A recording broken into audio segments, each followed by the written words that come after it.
সমস্যা নাই, কিন্তু তারা করে না। আপনি পুলিশ ক্লিয়ারেন্সের দিকে যাবেন, আপনি প্রসেসিংয়ের মধ্যে যাবেন, প্রসেসিং করে যাবেন, কিন্তু আপনারে মনে করেন হয়রানি করব।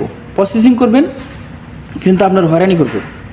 আজকে আপনি এই প্রসেসিংয়ের মধ্যে যাবেন, আপনার হয়রানি করবো তাদের প্রসেসিংয়ে। আর আপনি অনলাইনে করবেন, অনলাইনে করলে পরে কিন্তু আপনার মনে করেন নানান ভোগান্তি, নানান কিছুর মধ্যেই মনে করেন যে দৌড়াদৌড়ি পারতে হবে।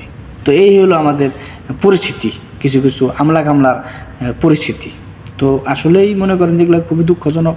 আমাদের বিদেশে আসতে হলে আজকে মনে করেন যে 10 লাখ 12 লাখ টাকা খরচ করে বিদেশে আসতে হয়, কিন্তু এটা আমাদের প্রবাসী কল্যাণ মন্ত্রণালয় থেকে যদি এটা চাপ দেয়, এরা কিন্তু দেখে না। প্রবাসী কল্যাণ মন্ত্রণালয়ে প্রত্যেকটা লোক যারা বিদেশে আসে তারা কিন্তু প্রত্যেকটা মানুষ কিন্তু জানে কত টাকা খরচ হইতেছে, কত টাকা যাইতেছে, প্রত্যেকটা মানুষ কিন্তু জানে। কিভাবে? এই যে মালয়েশিয়ার লোকগুলো আসলো, মালয়েশিয়া